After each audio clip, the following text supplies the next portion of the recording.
Hey, I'm Mike Duffy, and here's a look at what's happening today. Police have now confirmed 5 people are dead, 21 more wounded in a shooting rampage in Odessa and Midland, Texas. 3 law enforcement officers are among those who were shot. Police say the suspect hijacked a postal vehicle and began firing at random. Police say at least 1 gunman has been shot and killed, and they believe the threat is over. A federal judge has rejected PG&E's plan to pay millions in bonuses to top executives. The utility company wanted to pay 12 top leaders a combined total of up to $16 million in bonuses if the company successfully executed its state-approved wildfire safety plan this year. The money for those bonuses would come from cash and company shares, not ratepayers. But the plan needed approval, and the judge said no. And here's a story that we've been watching very closely. Governor Gavin Newsom says he's reached a deal with landlords on how much they can raise rent. Newsom says the plan would make it so landlords can't raise your rent more than 5% plus inflation each year. The max with inflation is 10%. But listen to this. It would not apply to apartments built in the last 15 years. The plan makes changes to an existing bill facing resistance from the real estate industry. Now Governor Newsom says they're on board, so the plan looks like it'll pass. And now for a check of your weather, here's meteorologist Tracy Humphrey. Hi, Tracy. Oh, hey, Mike Duffy. Let's start things off in the tropics because we do have some ever-changing conditions with Hurricane Dorian.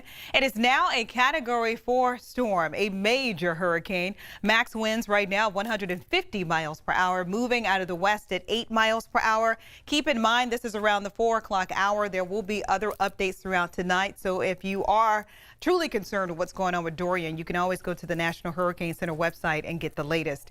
But as far as right now, again, it is a considerable storm and the track has changed quite a bit. Take a look at this. Yesterday, this storm was making a bullseye toward the Florida coastline.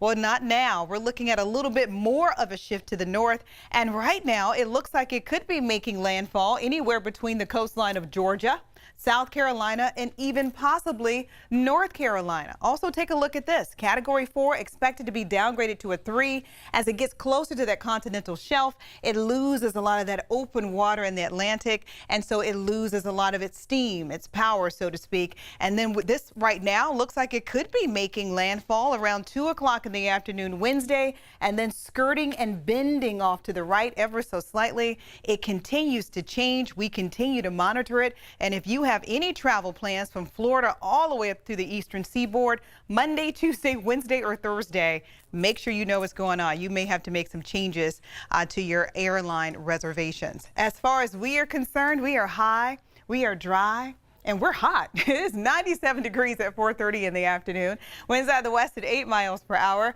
Humidity at 23%, coming off of 93 yesterday. Today, we're warming up. 99 in Stockton, 97 down in Modesto, and 100 degrees in Fairfield. That is truly indicative of the fact that we really don't have much of a Delta breeze. Fairfield is the telltale story for me. Lower 90s in Placerville and Jackson, and the lower 80s in the forecast right now for South Lake Tahoe as well as for Truckee.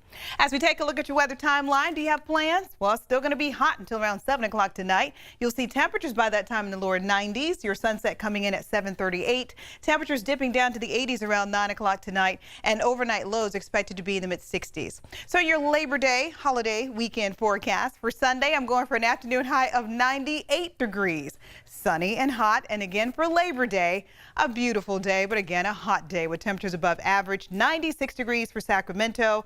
Parts of the northern San Joaquin Valley, you'll be a little bit closer to the upper 90s, but all in all, it's a holiday weekend and the weather is not so unexpected for this Central Valley.